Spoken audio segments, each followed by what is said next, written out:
Well, I won't take you to the shrink. We'll try to take the consumers to a shrink. So let's see if I've got control of the presentation. I do. Right. So just to go back a little bit. So hi everyone. My name is Elina Halonen, and like Lenny said, I'm from the Rational Agency in London. What I wanted to share with you today is a new way of profiling consumer motivation, so that we could become better at influencing their purchase behaviour. So if we could start by reflecting a little bit on our experiences as researchers. Quite a common problem in research agencies is that findings from projects conducted for the same clients by different agencies, they don't always quite match. The fact is that we often find it difficult to replicate or even reflect findings from one project to another, and that can sometimes cause clients to doubt the credibility and also perhaps question the true value of market research sometimes. Now, in a similar way, why is it that sometimes, even though we feel extremely confident about the recommendations that we make to our clients, when the findings are implemented in real life, they sometimes fall a little bit short of what was supposed to be achieved?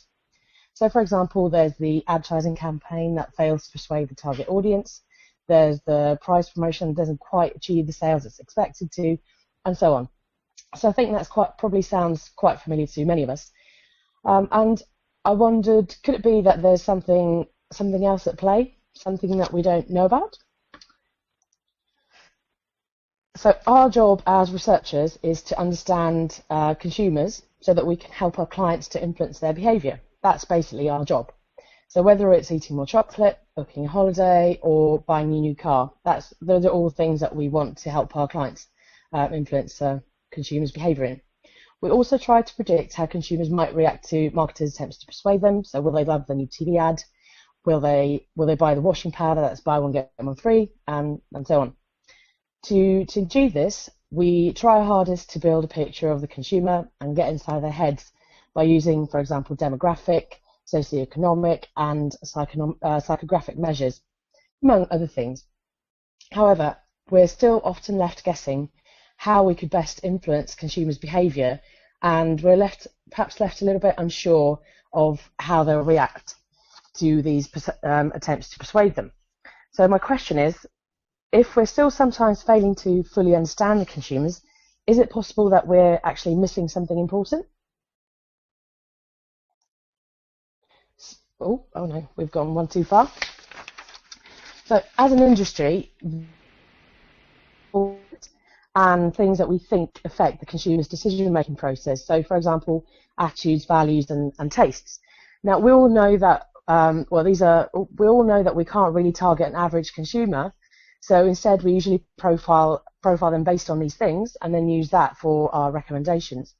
Now, while all these things play an important role in consumers' purchase decisions, and not to mention that we're also very good at measuring them, we still kind of implicitly assume that the way in which consumers make decisions is fundamentally the same.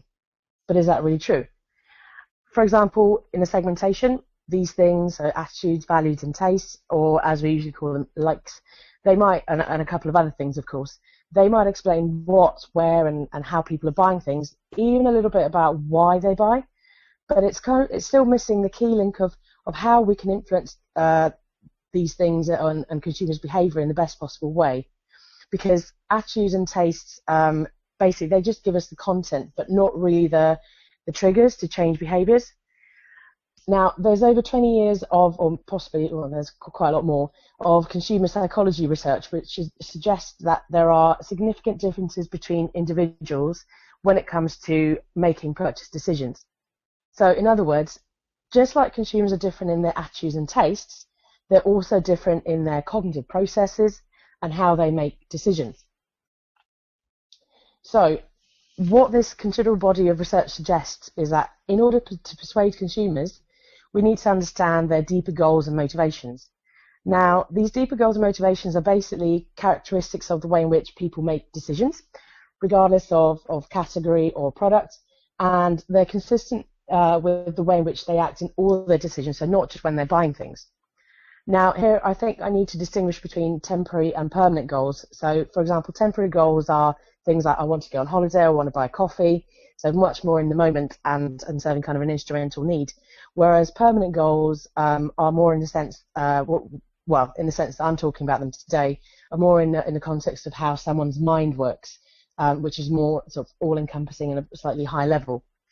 Now, discovering these deeper needs will help us understand and therefore influence how much information, for example, how much information consumers look for before they make a purchase or decide to buy something, how they interpret the information they find, and what types of marketing tactics are likely to be most efficient and effective for them. So in short, it'll help us uncover the most effective triggers for influencing consumers' behaviour. Now, there are 4 of these high-level goals or needs, and I'll talk about them in detail a little bit later. But just to give you a flavour, if you imagine, for example, a holiday brochure, because of their decision-making style, some consumers will focus more on the facts or the description of the destination or hotel, whereas some will be persuaded more by the visuals. So that's just to kind of just to give you a flavour of what types of things we're talking about, and I'll go into a little bit more detail in the next couple of slides.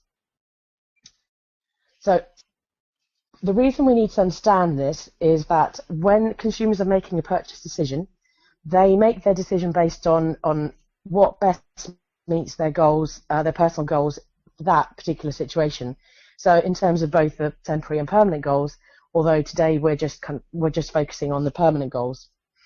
These permanent goals are basically individual motivational traits that guide people when they're deciding on what to do. They're individual psychological factors that influence how much consumers think about the purchase, how they think about it, how confident they need to feel with their decision before they make it, and how they use the information that's available to them. Now, in other words, that means how much and in what ways they think about the products, the marketing messages we send them or our clients send them, how they use the cues and arguments that are embedded in those marketing messages, whether it's in the packaging, in advertising, whatever it is, and also fundamentally how marketers can influence their decisions. Now, on these motivational traits, that you should imagine it as a continuum or a scale, and we all fall somewhere along that scale essentially. So whether we're high or low in a particular trait will affect different things, and again, I'll talk about these in the next couple of slides.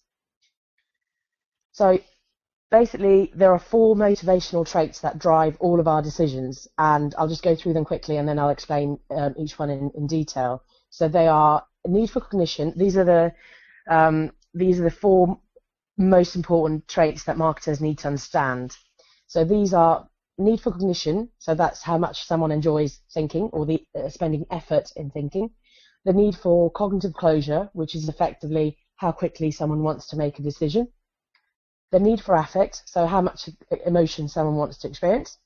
And need for uniqueness, so how unique you need to feel. If we start from need for cognition, it's like going back slightly.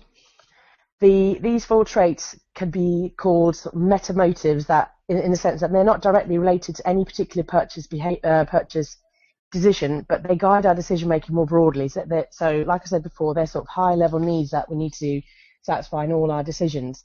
And if we think back to what other things we're currently measuring, so attitudes, values, and tastes, these 4 traits effectively sort of mediate and affect. Well, they mediate the effect these other things that we measure that they have on purchase decisions. So if we start by thinking need for cognition, it's effectively how much someone enjoys thinking. So, for example, those consumers who are high on need for cognition, they're more likely to really carefully consider their purchases. They'll be less swayed by heuristic cues. For example, celebrity endorsement advertising, which is a really easy quick thing to kind of go, right, someone famous, someone well known is endorsing this, it must be good. That's an example of heuristic cue. And they're more likely to base attitudes based on a thorough evaluation of product attributes, for example. Now, on the other hand, those consumers who are lower on need for cognition, they're more sensitive to kind of for example, the mere presence of a promotion. So this affects pricing tactics. without carefully considering what the actual discount might be. It's just the fact that there's a promotion. That's kind of a quick and easy cue for them that they don't have to think about things any further. And so if you just have to influence these consumers, if you just have a promotion, that will positively affect their value perceptions and shopping intentions. Another thing that this trait will affect, or understanding this trait will help us do better, is to decide what type of advertising works better for which type of consumers. So, for example, those consumers that are at the lower end of the need for cognition scale, humorous advertising generates much more favourable responses. Now, moving on to a need for cognitive closure, that's basically how quickly someone wants to make a decision. So it's to kind of explain it a little bit more, it's an individual's desire for clear or definite knowledge to guide their perception and their behaviour. So what these people find really undesirable is ambiguity and confusion. So they're basically intolerant of a situation where they can't make a decision quickly, and they use concrete attributes that are more easily accessible in memory. So they will limit their information search if possible, and they'll rely more on heuristics such as what I described earlier, and tangible benefits. So another example of tangible benefits or a heuristic is stereotypical judgments based on country of origin. So it's British, therefore it must be good, or it's French, so this wine must be better than the other wines, for example, just to simplify it. They might also use brands as a way of giving them confidence in their decision, so they'll be more likely to prefer well-known brands, and price is another strong cue for those consumers who really want to make a decision quickly. They'll think of that as a quality cue and replace the thinking process of considering whether something's good quality is that it's high price, so therefore it must be good quality. So in terms of a tip for marketers, for these types of consumers, you should provide a cue that closes the purchase decision very quickly. Also, for example, for these consumers, you could use marketing tactics such as scarcity, so something that's a limited edition that will work very well for consumers that are high on need for cognitive closure.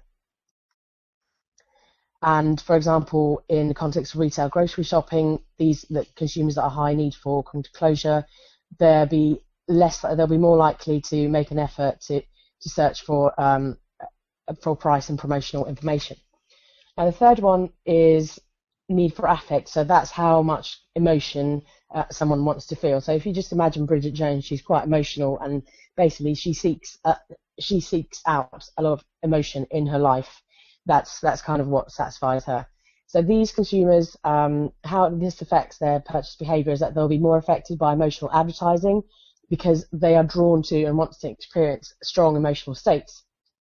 These consumers also want to, they prefer visual information over verbal information, whereas the ones I talked about first, those in higher on, they want to think about things a bit more, high need for cognition, they'll prefer verbal information over visual ones.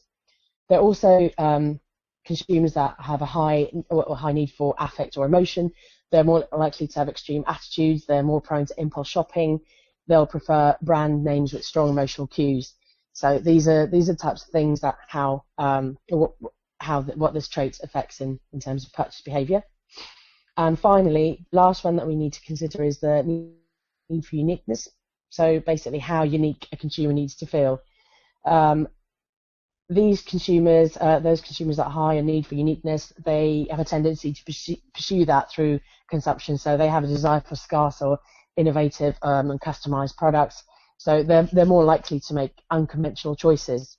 And for example, if you want to seek out opinion leaders or market mavens, or want to do some innovation work or new product development, these are potentially the types of people that you want to speak to in that instance.